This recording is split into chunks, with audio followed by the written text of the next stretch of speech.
11:08 en los estudios de FM Voz. Mi nombre es Sergio González Ramos, reemplazando hoy puntualmente a Ariel Satt, que es el habitual conductor de todas las voces y el programa que todos los sábados compartimos con ustedes aquí con, fundamentalmente entrevistas personales, mano a mano, cara a cara con nuestros invitados, para que ellos, nos den su punto de vista de los temas que nos van convocando.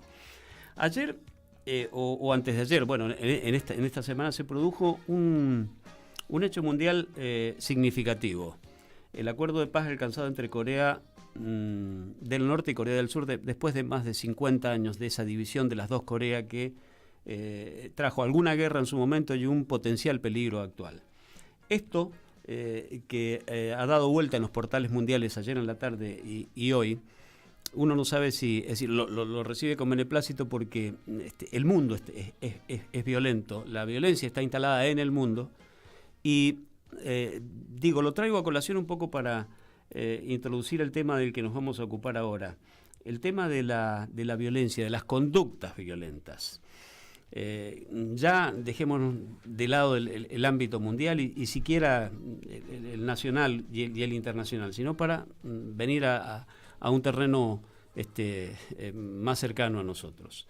Eduardo Fanesi es licenciado en psicología, es especialista en conductas violentas y está con nosotros. Lo recibimos. Eduardo, buenos días. Hola, ¿qué tal? Buen día. Saludo a toda la audiencia. Bueno, bienvenido primero. Gracias. Y ¿qué tema el de la violencia? Lo hablábamos recién fuera de micrófonos, ¿no? Porque no es un tema de hoy, de hace un año, de hace dos, según mi punto de vista, ¿no? Pero el que sabe de esto sos vos y vos te pediría tu concepto global del tema de la violencia de hoy para después irnos adentrando en otras particularidades. Bien, sí, realmente el tema de las conductas violentas es un tema que, es un tema sumamente importante. Esto ha existido desde que el hombre es hombre, sí, en realidad. Lo que pasa que en este último tiempo, en estos últimos años, se ha observado que ha habido un incremento justamente de esto que se llama conductas violentas y que se han modificado también los tipos de conductas violentas que están apareciendo en realidad. O sea, no es una sensación esto de que nos parece que ahora o que los medios difunden más. No, evidentemente hay un incremento, ¿no? Hay un incremento, sí. Digamos, ahora se hacen, sí, posiblemente más explícitas determinadas cuestiones, esto es innegable, ante situaciones que por ahí aparecían en el ámbito de lo privado, que las conductas violentas también tenían que ver con esto. En realidad en este momento es como que se están explicitando, están saliendo un poquito más afuera, ¿sí? Ahora, no es un tema nuevo, no es que en este momento aparecen esto de las conductas violentas, esto es desde siempre ha sido así. Lo que pasa que lo que uno puede observar es que estas conductas violentas en momentos son más violentas, ¿sí?, que lo que era anteriormente. ¿Sí? Por ejemplo, cuando nosotros hablamos de las conductas explosivas que un sujeto puede tener. Antes, una conducta explosiva era vista como una conducta violenta, donde de alguna manera también se sancionaba. Hoy, esta conducta explosiva, no sé si se sanciona tanto, por lo tanto, tal cual. Entonces, de alguna manera está explicitado, incluso está más como institucionalizado. ¿Sí? Entonces, esto hace que muchas veces uno incurra en conductas violentas y como están institucionalizadas, uno no las interpreta como una conducta violenta. Pero es una conducta violenta. Cuando vos decís que antes se juzgaba más, ¿estamos hablando desde el punto de vista de moral de las personas ante situaciones o desde el punto de vista de la justicia o desde ambos? Desde ambos. Desde ambos. Sí. Posiblemente más desde el punto de vista moral. ¿Sí? Porque desde el punto de vista legal, digamos, de la justicia, sabemos que los sujetos estamos regulados por las leyes y lo que la ley considera que es una conducta violenta o una conducta desadaptada, y bueno, bueno, o una conducta ilícita, son juzgadas y son tratadas en este ámbito. Las conductas ilícitas, como puede ser una conducta violenta ante determinada situación, y uno sabe que es juzgada de una determinada manera. Ahora, desde la moral o desde lo social, hay conductas que están permitidas de otra manera y no dejan de ser conductas absolutamente violentas. A ver, por ejemplo, sabemos, y esto es algo que yo he observado y que incluso lo hablo mucho con mis pacientes, como que la gente está muy intolerante. Uh-huh. Sí. Donde, por ejemplo, si uno hay un dato concreto que no, a ver, no es una conducta violenta, pero por ejemplo, uno entra a comprar un kiosco y dice buen día y bueno, a ver, a no ser que espere que te responda la pared, nadie se da vuelta para saludar. A ver, si bien no es una conducta violenta explícitamente, es una conducta violenta permitida. Me quiero detener un segundo aquí. ¿Eso tiene que ver con las sociedades particulares, por ejemplo, la de San Rafael, la de Alvear, la de Malargüe? ¿Son conductas colectivas o no? Ya te digo por qué te hago esta pregunta. Bien, en realidad, a ver, esto corresponde a todos los niveles, a todas las sociedades, pero sí, indudablemente hay sectores sociales o hay sociedades puntuales donde se caracterizan por tener determinado... De la misma manera que cada uno de nosotros tiene una estructura de personalidad, yo siempre digo que cada sociedad también tiene una estructura social de personalidad. Yo noto que en San Rafael se saluda bastante menos que antes. Totalmente. Y me doy...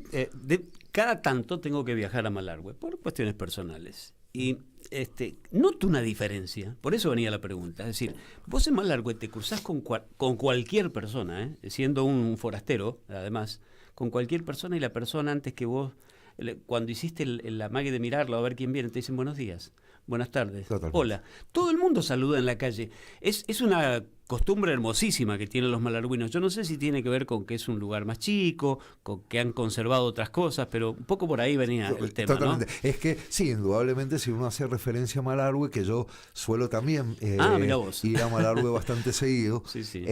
y mantienen como otra es otra idiosincrasia. Totalmente. ¿Sí? Sin ir más lejos, mira, yo viajo a Mendoza cada 15 días por una actividad laboral allá. Sí. Y Mendoza, capital, que siempre obviamente se ha caracterizado por el número de gente, por esto de que son más conservadores, de que es difícil entrar en un contexto social como puede ser Mendoza capital. Indudablemente en relación a esto también he observado una diferencia con respecto a San Rafael. ¿Sí?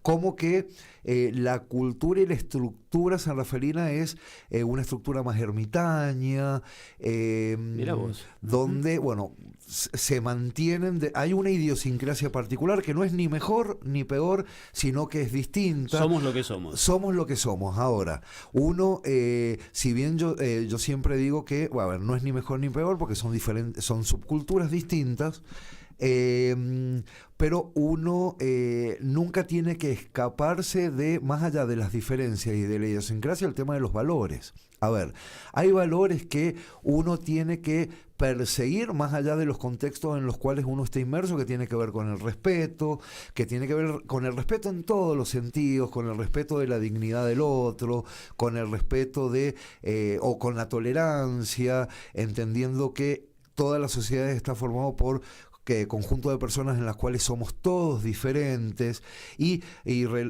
relacionando con esto de las conductas violentas, que si bien tiene que ver con características de personalidad, también podemos analizar que hay determinadas características de estas conductas violentas que hacen también a la idiosincrasia de determinados contextos o de determinados sectores. Por ejemplo, todo el tiempo estamos hablando del tema de violencia de género. Sí. Sabemos qué es la violencia de género y toda la cuestión, pero hay contextos puntuales en donde esta violencia de género no está aceptada como tal porque forma parte de la idiosincrasia de ese contexto puntual. Es decir, mi marido a mí me pega porque esto demuestra que a mí me quiere. Obviamente no está bien. ¿sí? Naturalmente. Entonces, si bien uno tiene que sancionar y castigar estas conductas, uno tiene que hacer todo un laburo, todo un trabajo con este contexto para que puedan entender que esto del querer no es sinónimo de violencia. A ver, no podés querer a alguien y demostrar este cariño y sentir que alguien me quiere si a mí viene y me suena a palos. Hablando mal y pronto. Sí, O sea, clarísimo, hay un montón de cuestiones que uno tiene que ir acompañando en estas modificaciones de estructura, en realidad. Esta situación puntual que planteas, generalizando, ¿se da con frecuencia en consultorio? Y se da bastante con frecuencia. ¿Sí? Obviamente que uno entiende que, las personas que viven situaciones de violencia, porque acá nos estamos adentrando directamente a un tema puntual que tiene que ver con la violencia de género, la violencia intrafamiliar, etcétera, etcétera. Obviamente, primero, uno los acompaña a desmistificar determinadas cuestiones, a entender, más de una vez a mí me ha pasado que tengo que acompañarlos a entender qué es lo que es una conducta violenta, porque por ahí, como decía recién, hay determinados contextos que entienden la violencia de una manera diferente y una situación que debe ser considerada una conducta violenta dentro de un contexto, al estar institucionalizado, no es entendida como tal. Sí, estoy entendiendo que hay situaciones en que no es advertida la situación violenta ni por el que la ejerce y tal vez por el que es perjudicado por eso, ¿no? Absolutamente. Ajá. Hay casos en que ocurre esto, que uno... Se naturaliza eso. Se naturaliza, que uno obviamente... Viéndolo de afuera, uno, obviamente uno como terapeuta ha hecho todo un trabajo de poder entender y comprender al otro y toda la cuestión, ¿no? Pero hay situaciones en las cuales la gente en realidad ve como una situación que no puede entender el por qué ocurren determinadas cuestiones y evalúan las conductas de los otros porque somos expertos evaluadores de la sociedad del ser humano, ¿sí? Yo lo que siempre digo, ¿no? Que eso también es como para otro tema, pero si cada uno de los seres humanos tuviéramos la capacidad de evaluar nuestras propias acciones antes que evaluar y ponernos en calidad de jueces de las acciones de los otros, y la sociedad sería tan distinta. Absolutamente. Porque además uno también tiene que entender que es mucho más fácil ver las cosas de afuera, en la vereda de enfrente, que verla en la propia vereda, indudablemente. Pero uno se encuentra habitualmente en el consultorio esta cuestión de que uno tiene que acompañar, como decía recién, a los pacientes a entender que esto que yo estoy haciendo es violento y que esto que yo estoy recibiendo es violencia. El individuo o la mujer, el varón o la mujer que ejercen conductas violentas, ¿es un desapego del amor, es una no comprensión del amor o hay algo que es intrínseco de la violencia propia en la personalidad de una persona? Mira, se pueden dar las tres situaciones, ¿sí?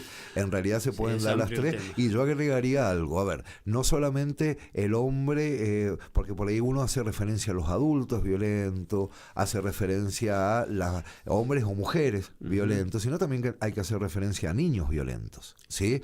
Niños y adolescentes que son violentos, porque eso se da en cualquier edad, en cualquier contexto, y ante determinadas circunstancias o situaciones que ante una misma situación una persona puede reaccionar de una manera absolutamente violenta y otros no. Esto, como vos decías, tiene que ver con las tres cosas.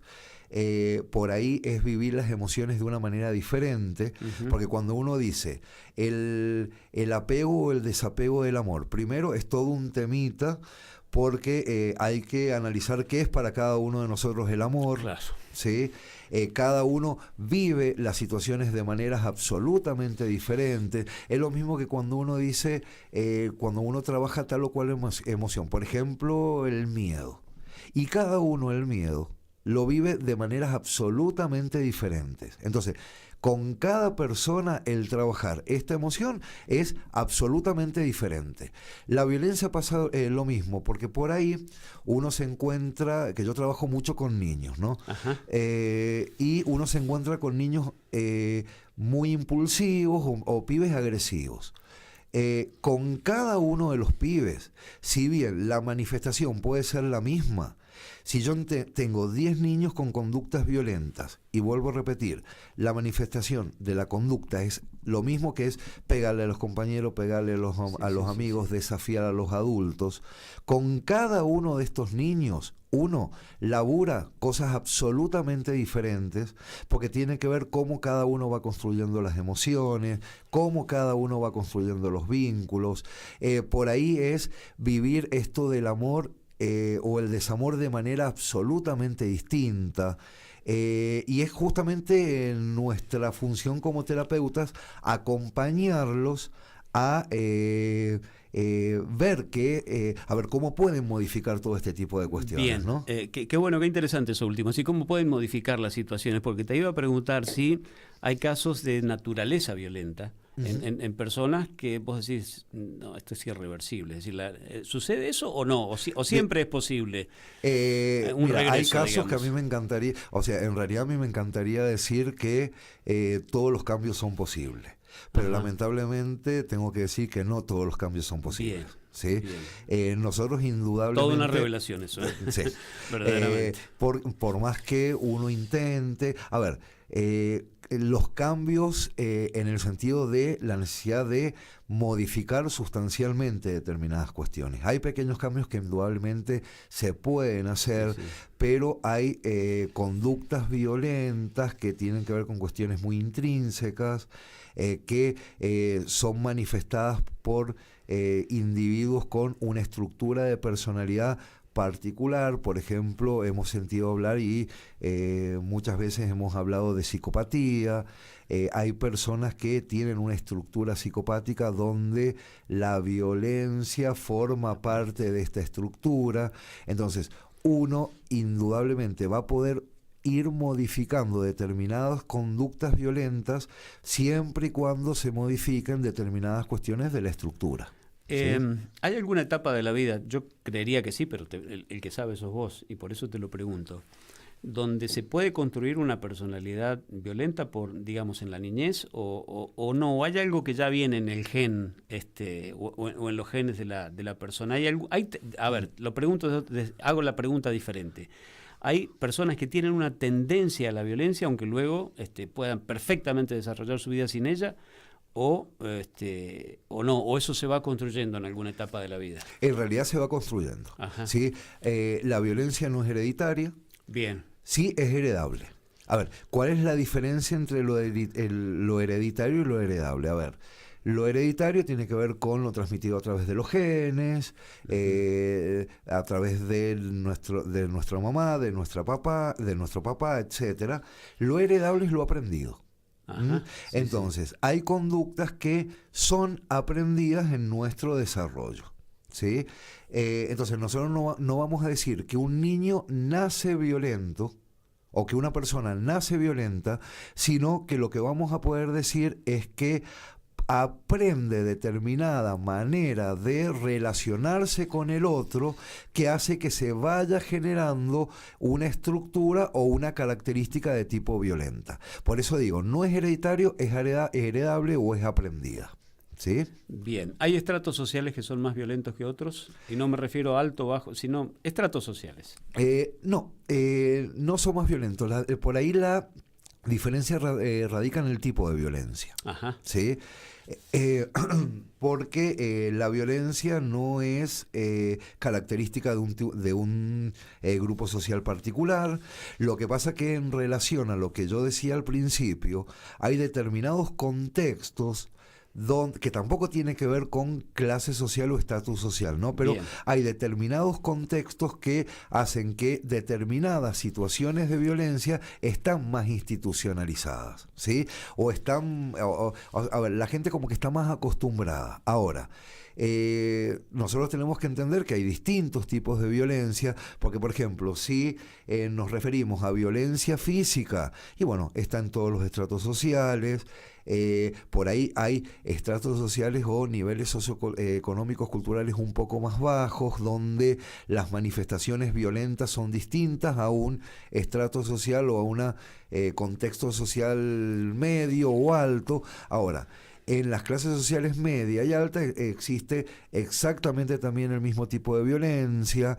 Por ahí hay determinados contextos donde predomina posiblemente un poquito más la violencia emocional, en otros la violencia económica. Ahora, el tema de violencia no es, determinante de un tipo de clase social particular en lo más mínimo. Te llevo al deporte. A Sí. mí me apasionó, soy periodista deportivo casi de nacimiento. Me apasionó siempre el boxeo y muchos amigos, colegas, me dicen, ¿cómo te puede gustar el boxeo? Fui comentarista de boxeo muchos años y me sigue gustando el boxeo. Nunca supe explicar por qué, pero a mí me gusta el boxeo. Jamás me subiría yo a un ring a boxear, ¿eh? No me daría el cuero, para decirlo de alguna manera. Pero veo que en los últimos años apareció un deporte que combina boxeo con artes marciales, y veo, y me desagrada verdaderamente, no lo puedo ver porque me resulta tan violento, tan sangriento a veces. Digo, ¿qué pasa? Los públicos necesitan ver circos, digamos, para trasladarlo a 2000 años atrás al Imperio Romano. Totalmente. Yo creo que, es más, justamente tocas un tema de este tipo de deporte donde tengo dos grandes amigos que lo practican en realidad. Es más, uno de ellos ha salido campeón y toda la cuestión, ¿no? Bien. Y yo les hago exactamente la misma pregunta, ¿no? Pero sí, indudablemente uno necesita ser espectador muchas veces de este tipo de cuestiones violentas. Mira vos. ¿Sí? Sí, sí. Porque esta conducta violenta, o las conductas violentas, si bien son, uno las castiga, ¿sí? A uno le genera una adrenalina particular. A ver, y vos, porque traes el tema del deporte, pero uno ve, por ejemplo, qué es lo que ocurre con los adolescentes que se pelean y los compañeros lo filman. Sí, tal cual. O por ahí cuántas veces ha pasado que uno ante una situación violenta que se genera en la vía pública y uno se para a ver qué es lo que pasa y no precisamente para ayudar o para separar, sino para ver si hay más quilombo. Sí, tal cual. Digamos, tenemos internamente el ser humano como esta necesidad de ser espectadores de determinados tipos de situaciones o de determinadas cuestiones, que las conductas o las situaciones violentas tienen que ver con esto, ¿no? A ver, es más, yo sé que igual que en el boxeo, es un deporte donde, si bien se ejerce violencia, digamos, están todos muy normados, es todo muy normativo, hay cuestiones permitidas, hay cuestiones no permitidas, hay cuestiones que de las cuales uno no se puede correr de determinadas cuestiones, pero sí, en realidad el ser humano necesita ser espectador de este tipo de cuestiones. Ahora, ¿Qué será que habrá que investigar? Claro, un poquito más con respecto a eso. Habrá que investigar. Me dirás si estoy en lo correcto o no, pero la pregunta surge sencillamente desde la observación. En mi época de secundaria, cuando dos compañeros se agarraban a piñas, lo primero que hacíamos todos es tratar de ir a separar. Hoy veo que si dos chicos se agarran a piñas, es un poco lo que vos decías recién, bueno, alentar. Digo, ¿qué cambio de conducta, por favor? ¿Qué pasó? Claro, son los cambios que se generan a nivel social, a nivel de contexto social, a nivel de estilos de personalidad o de estilos de construcción o acompañamiento de construcción de personalidad, pero es justamente lo que vos decís, ¿no? Que ahora incluso ha cambiado un poco, para bien. ¿Cómo es eso? Porque hubo una época, hace más o menos 2 años, donde las conductas violentas de los adolescentes, que siguen existiendo, Por ahí como es esto de filmar a las compañeras o a los compañeros que se agarraban a piñas, colgar justamente estas filmaciones en las redes sociales para que todo el mundo se enterara de esto que había ocurrido, que es a partir de lo cual se empieza a hablar del, digamos, de la ciberviolencia y toda la cuestión que tiene que ver con esto. A ver, los pibes acordaban encuentros para mantener piñaderas, hablando mal y pronto, porque así lo transmitían a través del Face, del WhatsApp o de lo que fuera, puntualmente del Face. ¿Sí? Y acordaban este tipo de cuestiones. Hoy esto sigue existiendo, pero ha mermado y ha bajado muchísimo en función de las estadísticas. Esto obviamente porque desde la dirección de escuela, desde los servicios de salud, se han implementado justamente mecanismos como para trabajar con los adolescentes esta cuestión, pero es justamente lo que vos decís, en la época de... Yo ya hace unos cuantos años que transité el primario y el secundario. Y, yo también. Bien, y cuando había peleas de este tipo, primero, no eran común las peleas entre chicas.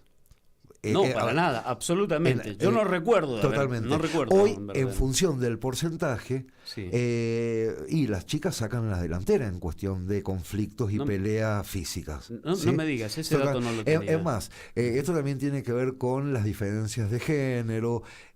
A ver, está como institucionalizado que los conflictos los hombres los resuelven de una manera más práctica. Las mujeres por ahí lo resuelven de otro tipo de manera que no sé si son tan prácticas, que eso sí tiene que ver con diferencias de género, ¿no? Es parte de la naturaleza del hombre y la mujer, ¿no? Exactamente, es parte de la naturaleza. Pero incluso uno lo ve, por ejemplo, en un cumpleaños donde hay varones y nenas, y dos nenes entran en conflicto, se pegaron dos piñas y a los 10 minutos están jugando al fútbol de nuevo. Las nenas por ahí como que y arreglamos las cosas y seguimos para adelante. Seguimos. Pero sí, en realidad, en este momento, bueno, a mí me deja un poco más tranquilo esta cuestión de que ha mermado en cuanto a porcentajes, pero es una situación que ha generado muchísima preocupación en los adultos, en las autoridades. Indudablemente por algo se han implementado ciertos mecanismos como para poder trabajar estas cuestiones a nivel escolar, por ejemplo, puntualmente en el nivel secundario, que es donde más conflictos aparecían en este sentido, donde los pibes además están transitando un momento de construcción y estructuración de su personalidad donde no les está siendo fácil. Estamos en un momento... Antes tampoco era fácil, nunca fue fácil armar la adolescencia, o transitar la adolescencia, pero yo veo como que a los pibes se le complica un poquito más en este momento, donde hay modelos en los cuales no están demasiado bien parados. La desintegración familiar, sobre todo a nivel pareja, supongo, vos me dirás si estoy en lo cierto o no, que también tiene que ver con esto, ¿no? Porque en la medida en que nos juntamos, nos separamos, se van produciendo en el niño y en el adolescente, evidentemente, una serie de conflictos que a veces es difícil medir, ¿no? Por supuesto. Esto también hace digamos, lo que se llama desintegración en los conflictos familiares, más que una vez la desintegración o la separación de la familia. Es para los pibes una solución a la problemática que están viviendo, ¿sí? Porque, a ver... Sí, entendí. Sí, porque más de a una veces vez, es mejor que suceda totalmente lo que tiene que suceder y no vivir en una situación de un conflicto familiar tremendo, ¿no? Exacto, que no se puede sostener, y muchas veces los adultos nos ponemos en este lugar de que uno mantiene, por más conflictiva que sea la relación, mantiene la relación y el vínculo por los niños. Y esto es lo peor que uno puede hacer. Porque los pibes, a no ser que uno como adulto se plantee esta situación y labure con la pareja para que realmente yo mantengo la relación por los pibes, pero construyo una relación sana. Claro. ¿Sí? Ahora, si no, esto trae consecuencias, más de una vez trae muchas más consecuencias en que los padres estén juntos y que no puedan establecer los vínculos necesarios para acompañar a toda la familia y a los pibes en el crecimiento, que los padres estén separados mientras se acuerde las cosas por conveniencia puntualmente de los pibes. Eduardo, la última. Las redes sociales, y concretamente Facebook, que es la masiva, ¿contribuye? Yo veo mucha violencia en algunos temas y en algunas cosas, en el Facebook, al que trato de frecuentar poco, pero tampoco estoy ajeno a la participación.